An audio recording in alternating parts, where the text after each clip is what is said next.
स्वर संधी बघा,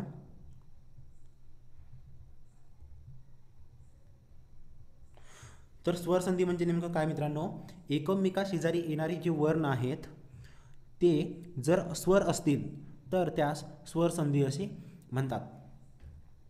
एकमेका शेजारी येणारे वर्ण जर स्वर असतील तर ती स्वर संधी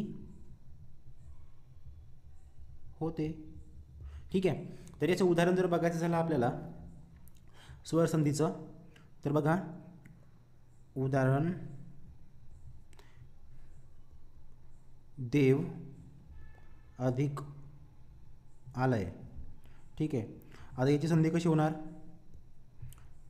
बघा, देव स्वर संधी आहे, तुम्हाला स्वर तर माहीत असतील, अ आ ई उ ई उ ऊ ए आई ओ औ अम आहा, हे काय आहेत, स्वर आहेत. ठीक आहे, हे आहेत स्वर. तर बघा स्वर संधीची व्याख्या काय आहे, एकमेका शेजारी येणारे जे वर्ण आहेत ते स्वर असतील तर स्वर संधी होते. आता बघा की देव पहिल्या शब्दातील शेवटचा वर्ण आपल्यासाठी महत्त्वाचा आहे आणि दुसऱ्या शब्दातील हा प्रथम वर्ण जो आहे तो आपल्यासाठी महत्त्वाचा आहे. तर बघा हा व जो आहे यामधून आपल्याला कुठल्या स्वराची प्राप्ती होते, व देव अ या स्वराची प्राप्ती होते, अ. ठीक आहे. आणि हा जो दुसऱ्या शब्दातील पहिलं प्रथम वर्ण आहे यामधून आपल्याला कुठल्या स्वराची प्राप्ती होते, आ. ठीक आहे. तर ये अ आणि आ हे मिक्स झाले तर यांच्याबद्दल आ येतो. ठीक आहे. तर बघा आता आपण याची संधी करू, तर याचं झालं देवालय. समजलं मित्रांनो, हा इथे जाऊन फिक्स झाला. समजलं. तर ह्या प्रकारे संधी होते. हे आहे स्वर संधीचं उदाहरण. बरोबर. ठीक आहे. चला आपण पुढे बघू की स्वर संधीचे 4 नियम देखील पडतात. स्वर संधीचे 4 नियम आहेत. ते नियम कोणते ते बघूया. त्यातील जो पहिला नियम आहे तो काय आहे, दोन सजातीय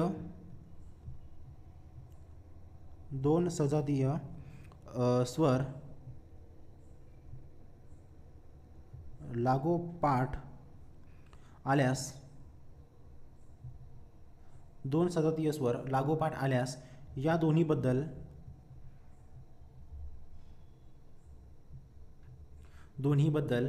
त्याच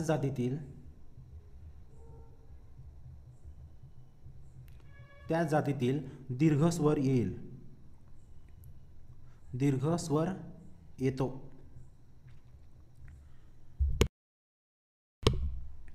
ठीक आहे. तर बघा सजातीय स्वर, दोन सजातीय स्वर लागोपाठ आल्यास म्हणजे अ अधिक अ, बरोबर, अ अधिक आ, बरोबर. त्यानंतर बघा आ अधिक आ आणि आ अधिक अ, बरोबर. असंच आहे ना. आता हे काय आहेत, सजातीय स्वर आहेत. बरोबर. तर बघा परत एकदा बघू आपण, दोन सजातीय स्वर लागोपाठ आल्यास या दोन्हीबद्दल त्याच जातीतील दीर्घ स्वर येतो. ठीक आहे. बघा या दोन्हीबद्दल काय येईल, दीर्घ स्वर येतो. मग अ बद्दल आ येणार, कारण की आ हा दीर्घ स्वर आहे. त्यानंतर आ बद्दल पण आच येईल, आ बद्दल पण आच येईल आणि अ बद्दल पण आच येईल. ठीक आहे. आणि मग त्यामुळे याला काय म्हणतात, दीर्घत्व. त्यामुळे याला दीर्घत्व संधी असे म्हणतात. समजलं मित्रांनो. ठीक आहे. त्यामुळे याला दीर्घत्व स्वर संधी असे म्हणतात. तर मग दीर्घत्व स्वर संधी ओळखायची कशी ओळखायची, बरोबर आहे ना.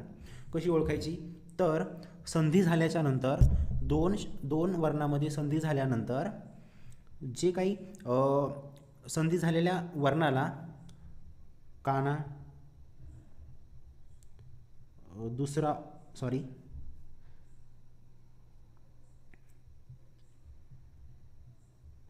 दुसरा उकार किंवा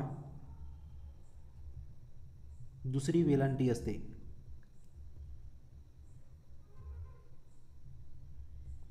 समजलं? आलं लक्षामध्ये? ठीक आहे. त्याच्यामुळे आ जो आहे हा काय आहे? दीर्घत्व स्वर आहे. दीर्घत्व स्वर आहे. समजलं? ठीक आहे मित्रांनो. आता आपण बघू पुढचं. आता हे झाले अ बद्दल. आता याचे काही उदाहरण बघूयात आपण. ठीक आहे. सर्वात प्रथम आपण काय करू, हे खोडूयात इथे. एक मिनिट. सर्वात प्रथम आपण याचे उदाहरण बघू. अ आणि आ दीर्घत्व स्वर संधीचे आपण उदाहरण बघणार आहोत. ठीक आहे. बघा, सूर्य अधिक अस्त. बरोबर. आता बघा, दोन सजातीय स्वर लागोपाठ आल्यास त्या दोन्हीबद्दल त्याच जातीतील दीर्घ स्वर येतो. आता इथे बघा, याच्यामध्ये जो पहिला शब्द आहे यामधला शेवटचा जो आपल्याला वर्ण आहे हा महत्त्वाचा असतो आणि दुसऱ्या शब्दातील पहिला वर्ण.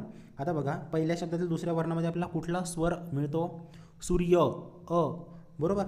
अ हा स्वर आपल्याला इथे मिळतो. त्यानंतर इथे अ आहेच. हां, अ आणि अ. बरोबर. अ आणि अचा काय होतो?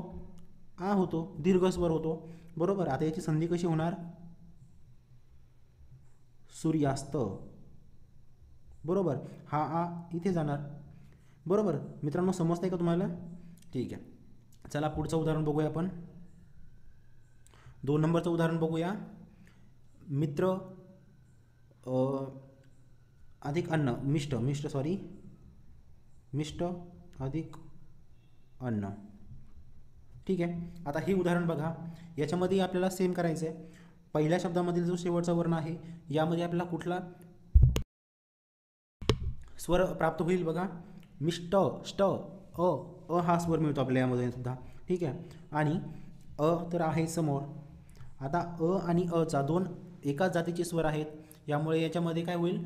त्या जातीचा दीर्घ स्वर येईल. बरोबर, म्हणजेच आ येईल. आता याचं कशी संधी होणार बघा समोर? मिष्टान्न. बरोबर.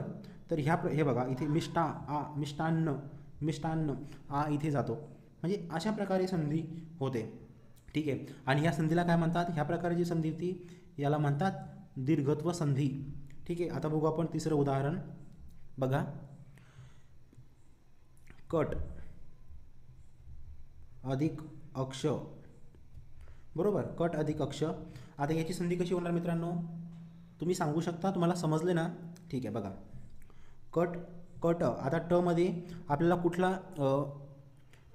कुठला स्वर मिळतो? कट अ.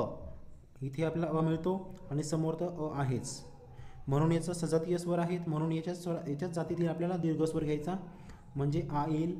आता याचं कसं होईल? बघा, कटाक्ष. बरोबर. हे आ इथे जाणार, कटाक्ष. बरोबर. चालेल. तर अशा प्रकारे ही काही उदाहरणं आहेत. उदाहरणावरून तुम्हाला चांगल्या प्रकारे समजलंच असेल. ठीक आहे. चला आपण बघूया आता पुढचे उदाहरण. आता आपण इथे चेंज करूया. इथे आपण अचं घेतलं होतं, अ अधिक अ. आता पुढे आपण बघू, ते आपण घेऊयात अ अधिक आ. ठीक आहे. अ अधिक आचं देखील आज होते. ठीक आहे. बघा, हिम. उदाहरण बघू आता डायरेक्टली आपण. उदाहरण,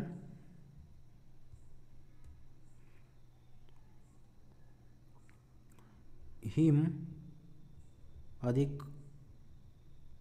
अधिक आलय. बरोबर. याची संधी कशी होणार मित्रांनो? बघा, पहिल्या शब्दातील शेवटचा वर्ण आणि दुसऱ्या शब्दातील पहिला वर्ण गृहीत धरायचे. पहिल्या शब्दामध्ये आपल्याला कुठला स्वर भेटणार? हिम, अ भेटणार. बरोबर, अ भेटणार. आणि समोर तर आ आहेच. मग अ अधिक आ बराबर सजातीय स्वर आहेत. मग याच्या ठिकाणी काय येणार समोर? यांची संधी कशामध्ये होणार? दीर्घ स्वरामध्ये होणार, त्या जातीतील दीर्घ स्वरामध्ये होणार. तर समोर येणार आ, मग याची संधी होते हिमालय. बरोबर मित्रांनो. ठीक आहे. हे झालं पहिलं उदाहरण. दुसरं उदाहरण बघू आपण आता. अनाथ अधिक आश्रम, अनाथ अधिक आश्रम। बरोबर मित्रांनो, बघा आता याची संधी कशी होणार, बघा अनाथ आश्रम, ठीक आहे, हां बरोबर। बघा पहिल्या शब्दामधला आपल्याला शेवटचा वर्ण गृहीत धरायचा आहे आणि दुसऱ्या शब्दामधले पहिला वर्ण आपल्याला गृहीत धरायचा आहे। तर पहिल्या शब्दामध्ये आपल्याला कुठलं स्वर मिळेल, अनाथ, थ, अ भेटेल अधिक आ, बरोबर। दोन सजातीय स्वर जर यांची संधी झाली तर आपल्याला त्याच जातीतील दीर्घ स्वर मिळेल आ, बरोबर। आता बघा काय होईल, अनाथाश्रम,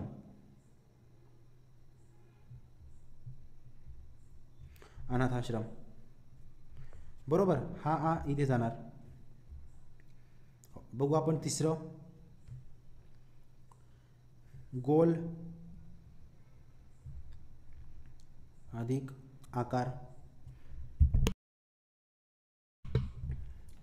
यांची संधी कशी होणार, बघा गोल पहिल्या शब्दातील शेवटचा वर्ण, दुसऱ्या शब्दातील पहिला वर्ण। पहिल्या शब्दामधून आपल्याला कुठला स्वर मिळेल, बघा गोल अ मिळेल अधिक समोर आ आहेच।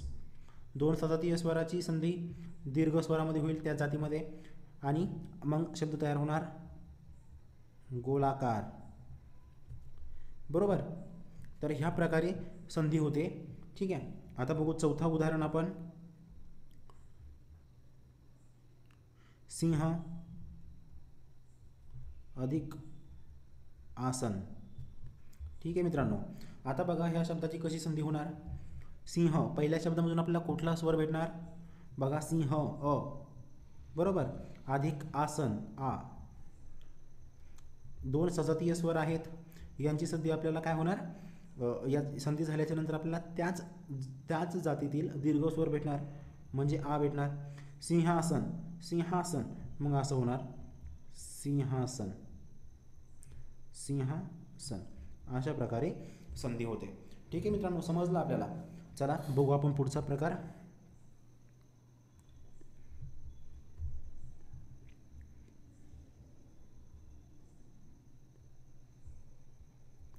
आता बघूया आपण आ अधिक अ, आ अधिक अ, ठीक आहे। आ अधिक अ सजातीय स्वर आहेत, याची संधी झाल्यावर देखील आपल्याला समोर आज भेटणार आहे, ठीक आहे, आज भेटणार आहे। चला आपण उदाहरण बघूया आता, काय आहे उदाहरण, विद्या, विद्या अधिक अमृत। आता याची संधी कशी होणार आहे मित्रांनो, बघा विद्या, बघा विद्या पहिल्या शब्दातील शेवटचा वर्ण व दुसऱ्या शब्दातील पहिला वर्ण आपल्यासाठी महत्त्वाचे आहेत, ठीक आहे। तर बघा विद्या पहिल्या शब्दामधून आपला आ हा स्वर भेटतो आणि दुसऱ्या शब्दामधून बघा आपल्याला अ भेटतो आणि दोन सजातीय स्वर एकत्र येऊन संधी झाली तर आपल्याला त्याच जातीतील दीर्घ स्वर मिळतो म्हणजे आ भेटतो। मग आता शब्द कसा तयार होणार, विद्यामृत, विद्यामृत, ठीक आहे, ह्या प्रकारे शब्द तयार होणार। बघू दुसरं उदाहरण काय आहे, राजा अधिक आश्रय, ठीक आहे। आता बघा की यामध्ये कसं होणार, पहिल्या शब्दामधून आपला राजा आ स्वराची प्राप्ती होते आणि दुसऱ्या शब्दाच्या पहिल्या वर्णामधून काय प्राप्ती होते, अ। मग यांचं काय होणार, संधीमध्ये गेल्यावर आ होणार, ठीक आहे। मग याला कसं करता येणार, हा शब्द कसा बनेल, पुढे कसा बनेल, तर राजाश्रय, बरोबर, हा जाऊन इथे फिक्स होणार। समजते मित्रांनो, ठीक आहे। आपण बघू तिसरं उदाहरण, भाषा अधिक अंतर, भाषा अधिक अंतर, बरोबर। बघा पहिल्या शब्दामधून आपल्याला काय भेटतंय, भाषा पहिल्या शब्दाच्या शेवटच्या वर्णामधून आपला आ ह्या स्वराची प्राप्ती होते आणि दुसरा जो शब्द आहे त्याच्या पहिल्या वर्णामधून आपल्याला अ ह्या स्वराची प्राप्ती होते। हे दोन सजातीय स्वर आहेत म्हणून यांची संधी दीर्घ स्वरामध्ये होणार, आ मध्ये होणार, बरोबर. आता बघू काय शब्द होतो, भाषांतर, बरोबर. हा इथे जातो आ, भाषांतर, बरोबर मित्रांनो. ठीक आहे, आता शेवटचं उदाहरण बघूया आपण. तर बघा मित्रांनो, भाषा झालं, वरती घेतलं आपण उदाहरण. आता काय उदाहरण, विद्या अधिक अर्थी, बरोबर. विद्या अधिक अर्थी. बघा या शब्दाची संधी कशी होणार आहे. विद्या पहिल्या शब्दामधून आपल्याला काय प्राप्त होतो, कोणता स्वर प्राप्त होतो, आ, आणि दुसऱ्या शब्दामधून अ ह्या स्वराची प्राप्ती होते. म्हणून या सजातीय स्वर जर संधी झाली तर आपल्याला दीर्घ स्वर मिळतो, म्हणजे आ होतो, बरोबर. मग या शब्दाची काय तयार होणार, विद्यार्थी, बरोबर. हा इथे जाणार विद्यार्थी, बरोबर. हा शब्द तयार होणार. तर समजते मित्रांनो. चला आपण बघू पुढचा प्रकार. पुढच्या प्रकारामध्ये काय आहे बघा. आता आ अधिक आ, बरोबर. आ, एक सेकंड.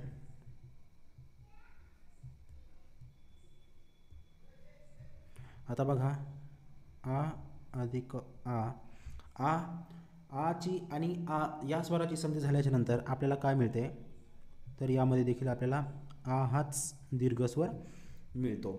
आणि ह्या संधीला विसरू नका मित्रांनो, काय म्हणतात, दीर्घत्व स्वर संधी म्हणता येईल आपल्याला. ठीक आहे, आणि हाच पहिला नियम आहे स्वर संधीचा, बरोबर. ठीक आहे, चला बघू उदाहरणे आपण. बघा महिला, ठीक आहे, नाही बघू दुसरं उदाहरण. पहिलं उदाहरण बघू आपण, विद्या अधिक आलय. ठीक आहे, विद्या अधिक आलय ह्या शब्दापासून कोणता शब्द तयार होईल, ह्या दोन शब्दाची संधी झाली तर कोणता शब्द तयार होतो बघा. पहिल्या शब्दातून आपल्याला कोणत्या स्वराची प्राप्ती होते, विद्या आ, आणि आलय शब्द, तर ह्या आलयमधून आपल्याला कोणत्या स्वराची प्राप्ती होते, आ यामधून. आणि दोन सजातीय स्वर जर असतील तर त्याची आपल्याला संधी कशामध्ये मिळते, दीर्घत्व स्वरामध्ये मिळते, म्हणजे आ मध्ये मिळते. तर मग काय होणार इथे शब्द, विद्यालय, बरोबर. बघा मित्रांनो, समजते का. ठीक आहे, बघू दुसरं उदाहरण बघू आपण. काय आहे, राजा अधिक आज्ञा. ठीक आहे, राजा अधिक आज्ञा. आता ह्या शब्दाची संधी कशी होणार बघा. पहिल्या शब्दामधून आपल्याला आ ह्या स्वराची प्राप्ती होते, राजा आ, बरोबर ना. आणि दुसऱ्या शब्दामधून देखील आपल्याला आ हाच स्वर भेटतो. यांची संधी झाल्याच्या नंतर आपल्याला दीर्घ स्वर प्राप्त होतो, आ. ठीक आहे, आता पुढचा जो आता हा जो शब्द आहे ह्या शब्दाची संधी कशी होणार बघा. राजाज्ञा, बरोबर, राजाज्ञा. ओके, ठीक आहे. आता बघू तिसरं उदाहरण, चिंता अधिक अतुर, बरोबर. चिंता अधिक अतुर. आता ह्या शब्दाची संधी कशी होणार बघा. चिंता या शब्दाच्या शेवटच्या वर्णामधून आपल्याला आ ह्या शब्दाची स्वराची प्राप्ती होते, अधिक आतुर इथे आ तर आहेच. यांची संधी झाल्यानंतर आपल्याला दीर्घ स्वर प्राप्ती होतो. ठीक आहे, म्हणजे दीर्घ स्वरामध्ये याची संधी होते. मग ह्या शब्दाची कशी होणार संधी, तर याची होणार चिंतातूर, बरोबर मित्रांनो. ठीक आहे, आता बघू आपण चौथा उदाहरण, कला अधिक आनंद. आता ह्या शब्दाचं कसं होणार आहे संधीमध्ये रूपांतर बघा. कशी संधी होणार याची, कला या शब्दाचा जो शेवटचा ला आहे यामधून आपल्याला आ ह्या स्वराची प्राप्ती होते, बरोबर. नंतर आ तर आहे समोर, सजातीय स्वर असल्यामुळे याची संधी दीर्घ स्वरामध्ये होणार ह्या जातीतील. आणि ह्या शब्दाची ह्या शब्दाची संधी आहे ती कलानंद, कलानंद, बरोबर. हे अशा प्रकारे होणार. तर ही आहे. आता याच्यानंतरचे जे उदाहरणं आहेत ते देखील आपण बघू. ठीक आहे.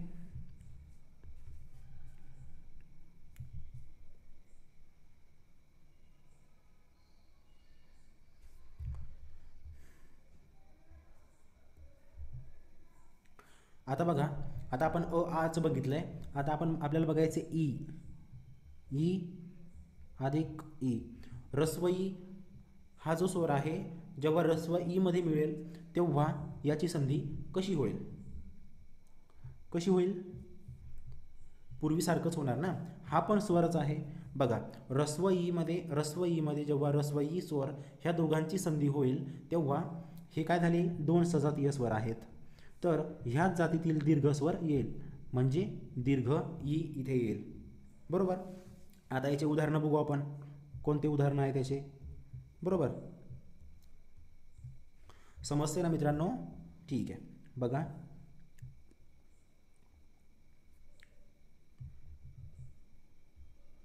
कवी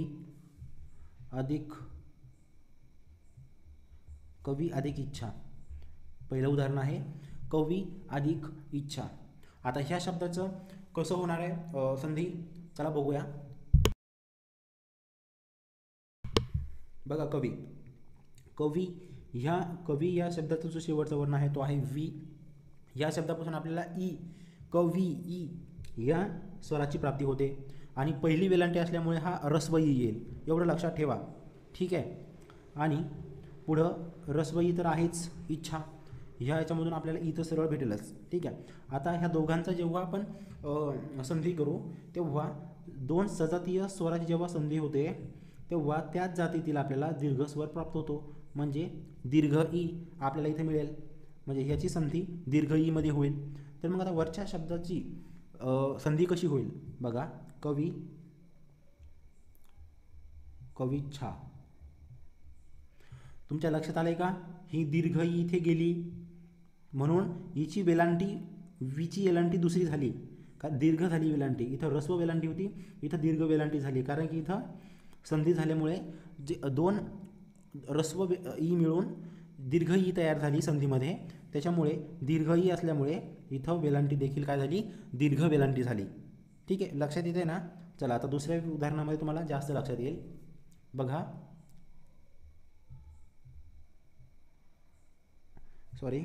पहिली वेलांटी आहे अभि अधिक इष्ट. आता याची संधी कशी होणार आहे? बघा, अभि ह्या शब्दातून आपल्याला ई मिळतो, वेलांटी रस्व आहे म्हणून ई देखील आपण रस्व घेतला, अधिक इथे रस्व ई झाला. आता दोन सजातीय स्वराची जेव्हा संधी होते तेव्हा आपल्याला त्याच जातीतील दीर्घ स्वर मिळतो, बरोबर. आता बघा, अभिष्ट. आता बघा याची कशी होणार आहे संधी? अभिष्ट. इथं वेलांटी बदलली, इथे वेलांटी रस्व होती, आता इथे दीर्घ झाली, कारण की आपली जी संधी जी आहे दीर्घत्व स्वर संधी रस्वची दीर्घमध्ये होते, समजलं. त्याच्यामुळे त्याला दीर्घत्व स्वर संधी असे म्हणतात. बघा, तिसरं उदाहरण, मुनी अधिक मुनिच्छा. आता याची कशी होणार संधी? बघा, मुनी या शब्दापासून आपल्याला ई, मुनी या शेवटच्या वर्णामधून आपल्याला ई या शब्दाची प्राप्ती होते, स्वराची प्राप्ती होते. आणि नीला वेलांटी ही रस्व आहे, समजते मित्रांनो? नीला वेलांटी रस्व आहे म्हणून रस्व ई घेतला, समोर देखील रस्व ईच आहे.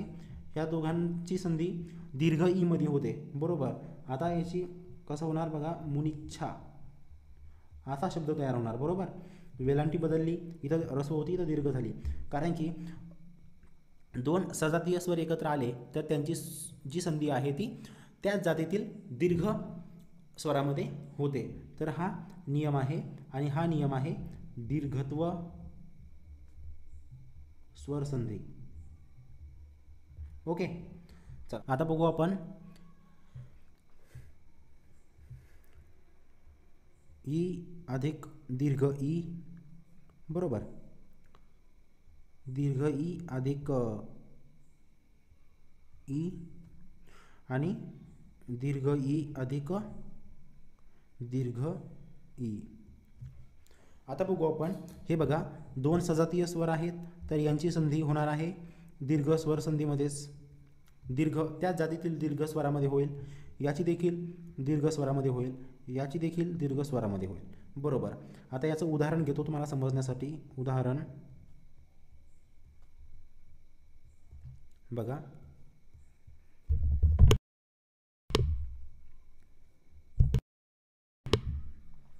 बघा ई. आता काय आहे, गिरी, गिरी, गिरी अधिक ईश. ओके, हे दोन शब्द आहेत आणि हे दोन शब्द आता जोड शब्द बनणार आहे. ह्या शब्दांना आपल्याला जोडायचं आहे, याला तर आपण संधी म्हणतो, बरोबर ना. आता बघा, पहिल्या शब्दातील जो शेवटचा वर्ण आहे गिरीश, गिरी, याच्यामधून आपल्याला कुठल्या स्वराची प्राप्ती होते, ई. पण वेलांटी पहिली असल्यामुळे, रस्व असल्यामुळे आपल्याला रस्व ईच मिळेल, बरोबर. आणि पुढे जो आहे दीर्घ ई आहे, ईश, बरोबर. आता यांची संधी कशी होईल, दोन सजातीय स्वर आहेत, यांची संधी देखील त्याच जातीतील दीर्घ स्वरामध्ये होईल, म्हणजे ई भेटला आपल्याला, दीर्घ ई. मग हा जो शब्द आहे हा कसा होईल, गिरीश. बघा, दीर्घ ई याच्यामध्ये मिक्स झाला, इथं वेलांटी बदललेली आहे, रची दुसरी वेलांटी झाली आहे, दीर्घ वेलांटी झाली आहे. ठीक आहे. आता दुसरं उदाहरण बघू आपण. बघा दुसरं उदाहरण, कवी,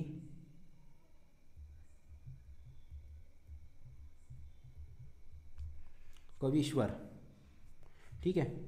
आता याची संधी कशी होणार, कवी, इथं आपल्याला ई भेटतो, बरोबर. आणि वेलांटी रस्व आहे म्हणून रस्व ईच घ्यावा लागेल, आणि पुढे आपल्याला दीर्घ ई आहे.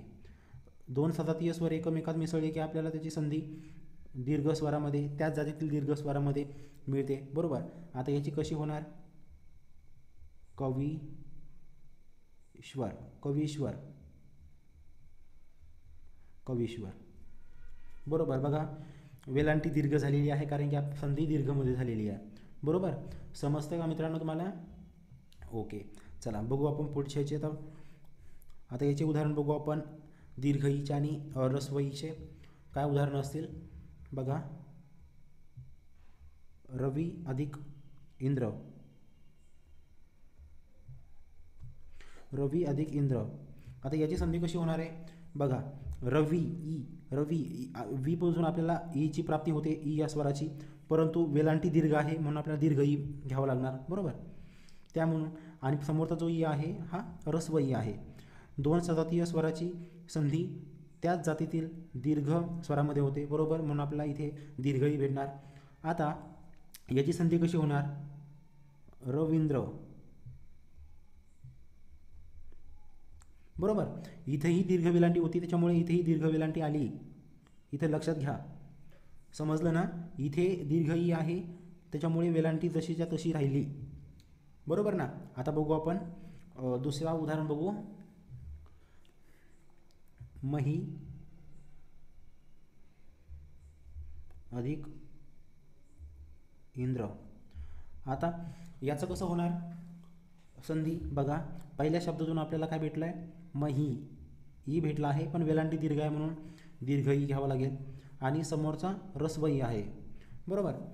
तर ई अधिक ई, दोन सजातीय स्वर एकमेकात मिसळले याची संधी होते त्याच जातीतील दीर्घ ई मध्ये, बरोबर. बघा, तर मग आता याची कशी होणार, महेंद्र असा शब्द तयार होणार, बरोबर मित्रांनो. समजते का तुम्हाला? चला आता बघू याचे उदाहरण आपण. उदाहरण नंबर 1, मही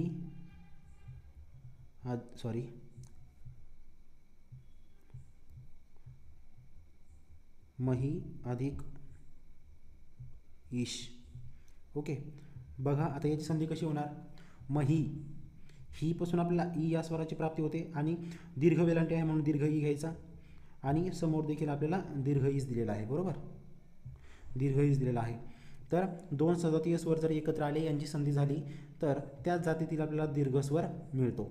बरोबर बरोबर मित्रांनो. चला तर पुढे बघू. मग आता हा शब्द कसा तयार होईल? महिष. महिष शब्द तयार होईल, महिष.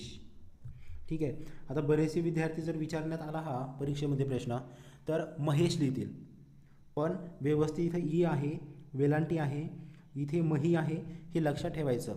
तुम्हाला ऑप्शनमध्ये महेश पण देतील, पण तुम्ही थोडंसं काळजीपूर्वक बघून घ्या. ठीक आहे, थोडं लक्ष देऊन करून घ्या, काहीच हरकत नाही, तुम्हाला एकदम सोपं आहे. ठीक आहे. बघा दुसरं उदाहरण बघू आपण. पार्वती अधिक ईश. पार्वती अधिक ईश. बघा पार्वती ई या स्वराची प्राप्ती होते, पण दीर्घ वेलांटी आहे म्हणून दीर्घ ई मिळेल. त्यानंतर समोर दीर्घ ई आहे, आपल्याला याची संधी दीर्घ स्वरामध्येच प्राप्त होईल. ठीक आहे, कारण की सजातीय आहे, तर त्याच जातीच्या स्वरामध्ये आपल्याला प्राप्ती होईल. ठीक आहे. तर बघा हा शब्द कसा बनेल? पार्वतीश. बरोबर आहे. बघा तर ह्या प्रकारे मित्रांनो संधी होते. आता त्यानंतर पुढचे काही प्रकार आहेत ओ. ठीक आहे, आणि रू, तर ते आपण बघूया. आता ओ ह्या स्वराबद्दल बघू आपण. ओ अधिक ओ. ठीक आहे, ऱ्हस्व ऊ अधिक ऱ्हस्व ऊ, आणि इथे काय होणार? दीर्घ ऊ अधिक ऱ्हस्व ऊ. यांचं कसं असेल? ठीक आहे. आणि त्यानंतर रू बघू आपण. रू अधिक रू. ठीक आहे, हे कसं असणार ते बघू आपण. चालेल. बघा ऱ्हस्व ऊ अधिक ऱ्हस्व ऊ, जसे की आपण कोणती संधी बघतोय तुम्हाला माहीत आहे? दीर्घत्व स्वर संधी बघतोय आपण, है ना? दीर्घत्व स्वर संधी आहे. बघा दीर्घत्व स्वर संधी म्हणजे काय असणार आहे नेमकं? आता ऱ्हस्व आपण व्याख्या काय बघितली होती? दोन सजातीय स्वर लागोपाठ आल्यास त्या दोन्हीबद्दल त्याच जातीतील दीर्घस्वर येतो. बरोबर, त्यालाच आपण दीर्घत्व स्वर म्हणतो, दीर्घत्व स्वर संधी म्हणतो. बरोबर. बघा दोन ऱ्हस्व ऊ आहेत, त्यामुळे त्याच जातीतील दीर्घस्वर हा दीर्घ ऊ आपल्याला इथे मिळेल.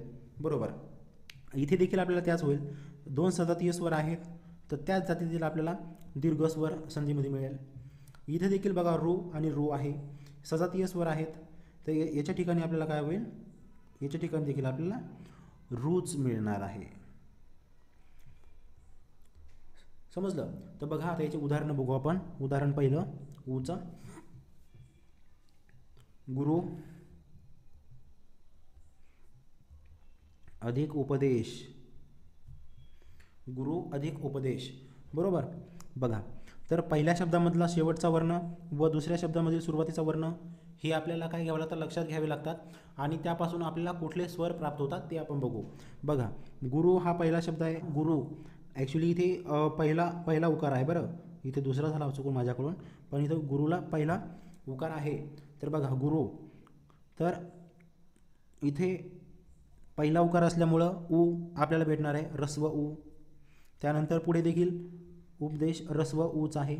मग सजातीय स्वर एकत्र आल्याच्या नंतर संधी झाल्यानंतर आपल्याला त्या जातीतील दीर्घ स्वर मिळतो, म्हणजे आपल्याला दीर्घ ऊ इथं मिळणार. तर बघा आता शब्दाची संधी कशी होणार? गुरुपदेश. इथं लक्षात आलंय का तुमच्या? बघा गुरुला इथे पहिला उकार होता गुरु, पण ती संधी झाल्यामुळे आपल्याला दीर्घमध्ये ऊ मिळाला. बरोबर आहे ना? ते दोन सजातीय स्वर लागोपाठ आल्यास त्याच जातीतील आपल्याला एकच दीर्घ स्वर येतो, मग ऊ भेटला होता. हा ऊ ते ॲड झाला म्हणून शब्द होतो गुरुपदेश. समजतंय? चला बघू पुढचं उदाहरण. 2 नंबरचं. पहिला उकार भानू अधिक उदय. याची संधी कशी होणार? भानू. बघा पहिल्या शब्दातील दुसरा वर्ण आपल्यासाठी महत्त्वाचा आहे. त्याच्यामध्ये बघायचं की आपल्याला कुठला स्वर प्राप्त होतो? भानू ऊ. पहिला उकार असल्यामुळे ऱ्हस्वच ऊ येणार, आणि पुढच्या शब्दामध्ये देखील ऱ्हस्व ऊ आहे. यांची जेव्हा संधी होणार तर ह्याच जातीतील आपल्याला दीर्घ स्वर प्राप्त होईल ऊ. बरोबर. भानू, आता हा शब्द कसा तयार होईल बघा. भानू, भानुदय. बघा इथे संधी दीर्घमध्ये झाली म्हणून जो नचा उकार होता इथं पहिला होता, रस्व होता, आता इथं दीर्घ झाला आहे. ठीक आहे, म्हणून तर याला दीर्घत्व स्वर संधी म्हणतात. आणि कशी ओळखायची हे तुम्हाला मी सांगितलं होतं. दीर्घत्व स्वर संधी दुसरी वेलांटी असेल, सॉरी दुसरी वेलांटी असेल, दुसरा उकार असेल व काना असेल, हे लक्षात ठेवा. हे समजा ट्रिक समजा तुम्ही तुमच्यासाठी की दुसरी वेलांटी असेल, दुसरा उकार असेल किंवा काना असेल, तर संधी झालेल्या शब्दाला जेव्हा संधी होते, आता हा संधी झालेला शब्द आहे, याला दुसरा उकार आहे, तर हा दीर्घत्व स्वर संधी आहे. जर काना असेल तर तो दीर्घत्व स्वर संधी, आणि जर दुसरी वेलांटी देखील असेल तरी देखील तो दीर्घत्व स्वर संधी आहे. ठीक आहे, समजतंय. चला बघू आपण पुढचे उदाहरण.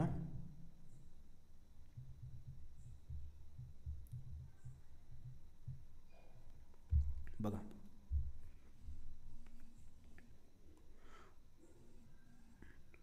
ऱ्हस्व उ, दीर्घ उ आणि ऱ्हस्व उ या दोघांचं जेव्हा संधी होईल तेव्हा आपल्याला दीर्घ ऊच भेटेल. ठीक आहे, तर चला बघू आपण याचे उदाहरण. भू अधिक उद्धार, भू अधिक उद्धार. ठीक आहे, बघा भू ऊची प्राप्ती होते, ऊ ह्या स्वराची प्राप्ती होते, परंतु दुसरा उकार आहे म्हणून दीर्घ ऊ अधिक पुढे आपल्याला ऱ्हस्व ऊ भेटतं. ह्यात जेव्हा दोन सजातीय स्वराची संधी होते तेव्हा आपल्याला त्याच जातीतील दीर्घ स्वर प्राप्त होतो, म्हणजे दीर्घ ऊ मिळेल. आणि ही मग बघू आपण ह्या शब्दाची संधी कशी होईल. बघा, भूतदार, भूतदार, बरोबर असा शब्द तयार होईल. ठीक आहे, चला बघूया पुढचं उदाहरण. वधू अधिक उत्कर्ष, वधू अधिक उत्कर्ष. बघा वधू या शब्दापासून,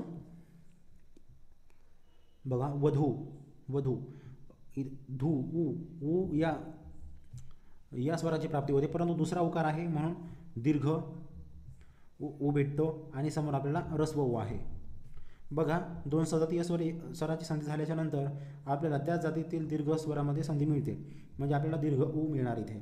बघा मग ह्या शब्दाची संधी कशी होणार. वधूत्कर्ष,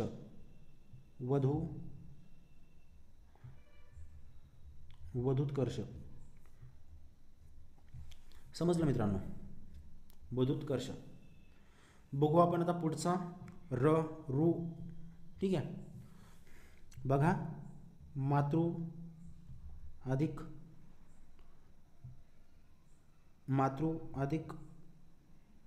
ऋण आहे. ठीक आहे, मातृ तृ. बघा ह्या शब्दातून आपल्याला रू मातृ ह्या स्वराची प्राप्ती होते. हा हा ऱ्हस्व स्वर आहे. ठीक आहे, आणि समोर सुद्धा आपल्याला ऱ्हस्व स्वर भेटतो. तर जेव्हा दोन सजातीय स्वर संधी होते तेव्हा त्याची संधी दीर्घ स्वरामध्ये होते. बरोबर, बरोबर हा भेटला आपल्याला दीर्घ स्वर. मग आता ह्या शब्दाचं कसं होणार संधी, तर ह्या शब्दाची संधी अशी होणार मातृण. बरोबर, तर हे काही आतापर्यंत जे आपण बघितलं तर हे सर्व उदाहरणं आणि हे सर्व उदाहरणं दीर्घत्व स्वर संधीचे होते. आतापर्यंत फक्त आपण पहिला नियम बघितला आहे. चला विद्यार्थी मित्रांनो, आपण बघू आता स्वर संधीचे पुढील नियम. एक नियम बघितला आपण दीर्घत्व स्वर संधी. ठीक आहे, आता दुसरा जो नियम आहे ते नियम आदेशावरून पडतात.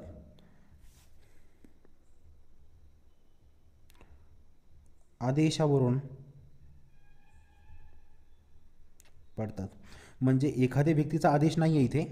आदेश म्हणजे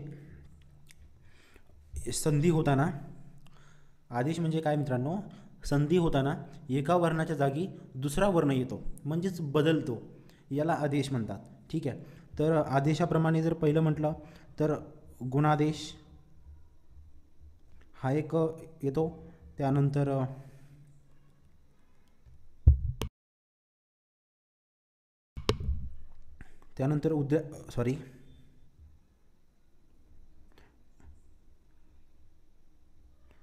वृद्धादेश आणि तिसरा यनादेश. ठीक आहे. तर आपल्याला आता बघू की सर्वात प्रथम आपण बघू गुणादेश. ठीक आहे, गुणादेश बघूयात आपण. चला,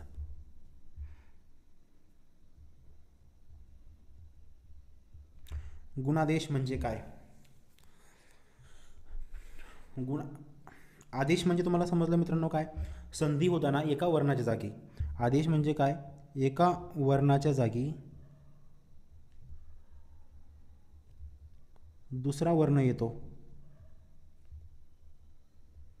त्याला काय म्हणतो आपण? आदेश म्हणतो. बरोबर. आता हा गुणादेश म्हणजे काय? गुणादेशामध्ये एवढी ट्रिक तुम्ही लक्षात ठेवा, हा जो गुणादेश आहे याच्यामध्ये ए, ओ, अर, ठीक आहे, अर, हे तीन वर्ण बनतात. हे तीन वर्ण तयार होतात कशामध्ये? गुणादेशामध्ये. तुम्ही फक्त एवढी ट्रिक लक्षात ठेवा की गुणादेश ए, ओ, अर. मग आता ते कसे तयार होतात ते आपण बघू. ठीक आहे. आता बघा,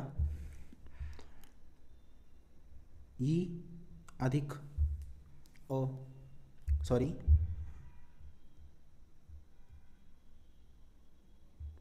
बघा मित्रांनो, अ हा स्वर आहे आणि ऱ्हस्व ई हा एक स्वर आहे. ठीक आहे. हे दोघं मिळून ए तयार होतो. बरोबर. आता बघू याचे उदाहरण. त्यानंतर पुढे बघून घेऊ आपण लगेच. थांबा. अ आहे अधिक दीर्घ ई आहे तरी देखील एच तयार होतो. ठीक आहे. त्यानंतर आ आहे अधिक ई आहे तरी देखील एच तयार होतो. त्यानंतर आ आहे, नंतर ऱ्हस्व ई आहे तरी एमध्येच संधी होते. आता जर याचे उदाहरण म्हटलं तर याचे उदाहरण कसे असतील? चला ते, ईश्वर अधिक इच्छा. ईश्वर अधिक इच्छा याची संधी कशी होईल? बघा विद्यार्थी मित्रांनो, ईश्वर संधी होताना पहिल्या शब्दातील शेवटचा वर्ण तर दुसऱ्या शब्दातील पहिला वर्ण लक्षात घ्यायचा. र पासून आपल्याला कुठल्या स्वराची प्राप्ती होते? तर अ ह्या स्वराची प्राप्ती होते. आणि ई पासून ईश्वरेच्छा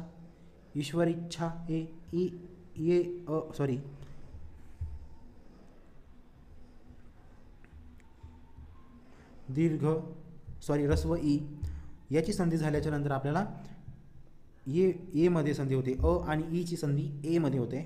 तर मग आता हा वरचा जो शब्द आहे हा कसा बनणार? बघा, ईश्वरेच्छा. समजलं मित्रांनो? हे झालं पहिलं उदाहरण. बघू आपण दुसरं उदाहरण आता. बघा, लोक अधिक इच्छा याची संधी कशी होणार? लोक पहिल्या शब्दातील शेवटचा वर्ण आणि दुसऱ्या शब्दातील पहिला वर्ण लक्षात घ्यायचा. क पासून अ ह्या स्वराची प्राप्ती होते आणि समोर ई. ह्या दोघाची संधी झाल्याच्या नंतर आपल्याला ए मध्ये संधी होते. ठीक आहे. तर वरचा शब्द कसा होईल आता? लोकेच्छा, बरोबर आहे ना? ए, लोकेच्छा, ए, बरोबर. तर अशा प्रकारे मित्रांनो हा गुणादेशाची संधी होते आणि याला आपण गुणादेश असं म्हणतो. आता ते जर बघितलं आपण खाली ई बघा, सेम अशाच प्रकारे रस्व अ आणि दीर्घ ईचं देखील एच तयार होतं, आ आणि दीर्घ ईचं देखील एच तयार होतं आणि आ आणि रस्व ईचं देखील काय होतं? एच तयार होतं. चला आता बघू आपण पुढे. आता आपण बघू की ओ कसं तयार होतं. ठीक आहे, चला बघूया.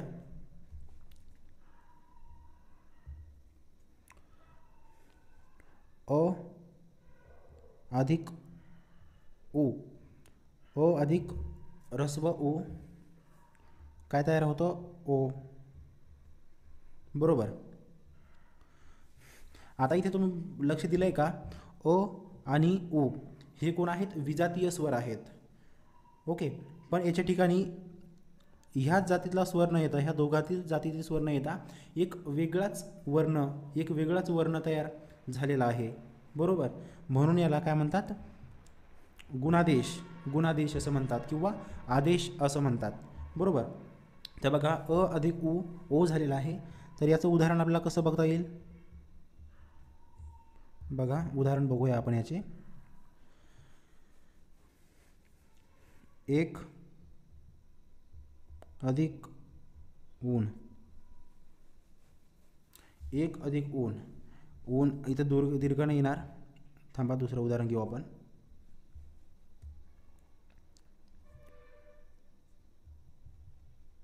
चंद्र अधिक उदय, बरोबर. आता याची संधी कशी होणार? बघा, चंद्र पहिल्या शब्दातील तो शेवटचा वर्ण आहे द्र, अ ह्या स्वराची प्राप्ती होते. तर दुसरा जो शब्द आहे त्यातील प्रथम वर्ण जो आहे त्यापासून आपल्याला ओ मिळतो, ओ, रस्व ओ. या दोघांची संधी होऊन आपल्याला संधी होऊन आपल्याला ओ हा स्वर प्राप्त होतो, बरोबर, हा वर्ण प्राप्त होतो. तर मग आता याची संधी कशी होणार वरील शब्दाची? तर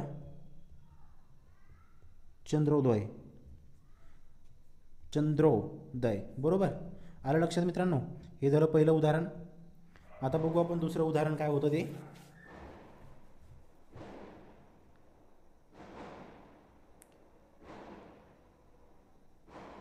पुरुष अधिक उत्तम, पुरुष अधिक उत्तम, बरोबर. तर बघा, पुरुष ह्या पहिल्या शब्दाच्या शेवटच्या वर्णामधून आपल्याला अ ह्या स्वराची प्राप्ती होते. तर समोर रस्व उ आहे. ह्या दोघांची जेव्हा संधी होणार तर आपल्याला ओ ह्या स्वराची प्राप्ती होते. तर वरील शब्द कसा बनेल? पुरुषोत्तम, पुरुषोत्तम, पुरुषोत्तम, पुरुषोत्तम, बरोबर, पुरुषोत्तम. समजलं? अशा प्रकारे संधी होते. तर तिसरं उदाहरण आपण बघूयात. अधिक उत्तर, बरोबर. बघा, प्रश्न अधिक उत्तर. तर याचं काय येणार आहे आता? प्रश्न अधिक उत्तर. पहिल्या शब्दातून आपल्याला अ ह्या स्वराची प्राप्ती होते आणि दुसऱ्यामधून उ भेटतो. आता ह्या दोघा स्वराचं जेव्हा संधी होणार तेव्हा काय येणार? एक दुसरंच वर्ण स्वर आपल्याला प्राप्त होणार, तो ओ होणार, बरोबर. आता वरील शब्दाचा संधी कशी होईल? प्रश्नोत्तर, समजलं? प्रश्नोत्तर. हा ओ इथं गेला, प्रश्नो झाला, समजलं? चला चौथं उदाहरण बघू. चौथं उदाहरण काय आहे? दीर्घ उत्तरी. याची संधी कशी होणार? चला बघूया. दीर्घ या शब्दातील शेवटचा वर्ण घ आपल्याला अ ह्या स्वराची प्राप्ती होते आणि समोरचा जो स्वर आहे तो आहे उ. हे दोन स्वर जेव्हा एकमेकांमध्ये मिसळतील तेव्हा आपल्याला एक नवीन स्वराची प्राप्ती होते, तो आहे ओ. समजलं? तर बघा आता काय येईल? दीर्घो दीर्घोत्तरी असा शब्द बनेल हा. आलं का लक्षात? चला ठीक आहे, बघू आपण पुढे. आपण अ आणि उ बघितलं. आता आपण बघूया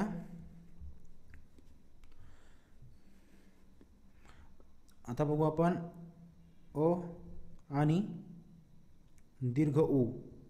ठीक आहे, अ आणि दीर्घ ऊचं काय होईल, याचं देखील ओ मध्येच संधी होते.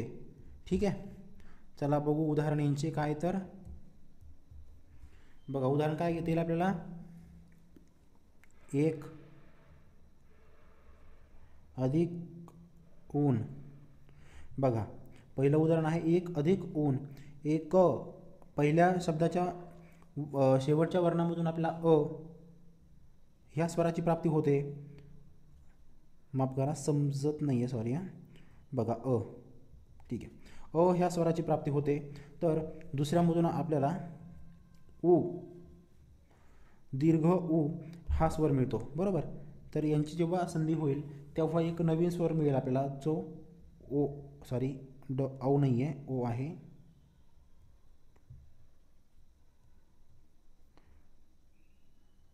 ओ. ठीक आहे, आता ह्या वरच्या शब्दाचा संधी कशी होणार पूर्ण. एकोण, एकोण, एको ओन. बरोबर. ठीक आहे, दुसरं उदाहरण बघू. जल अधिक उर्मी.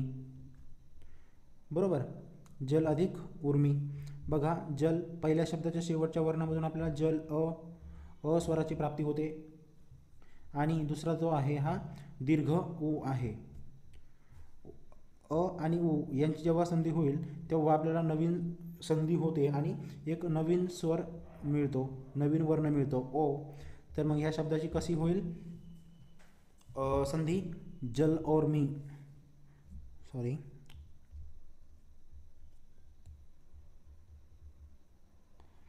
जल और मी,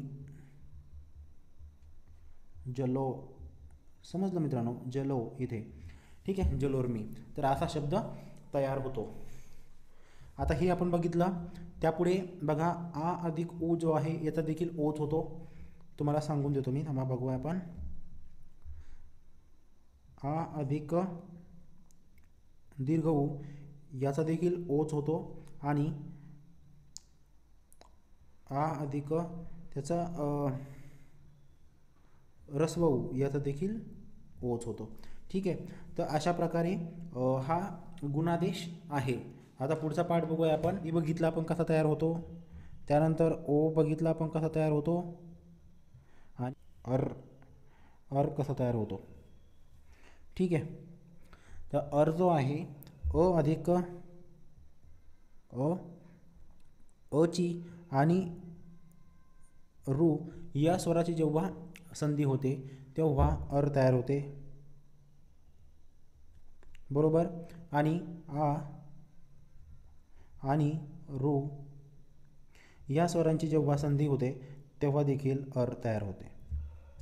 चला तुम्हाला चांगलं समजण्यासाठी एक उदाहरण घेऊ आपण, एक एक दोघांचंही. ठीक आहे, बघा पहिले आपण यांचं उदाहरण घेऊया.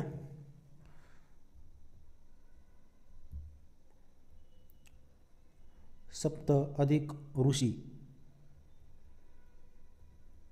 सप्त अधिक ऋषी हे दोन शब्द आहेत. ठीक आहे, सप्त आणि ऋषी. तर ह्या शब्दाची संधी होऊन, ह्या दोन शब्दाची संधी होऊन कोणता शब्द तयार होतो. चला तर बघूया. सप्त, तर पहिल्या शब्दाच्या शेवटच्या वर्णामधून आपल्याला अ ह्या स्वराची प्राप्ती होते.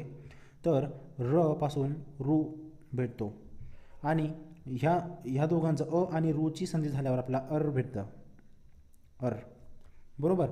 तर बघा वरचा शब्द कसा होईल. सप्तर्षी. सप्तर्षी.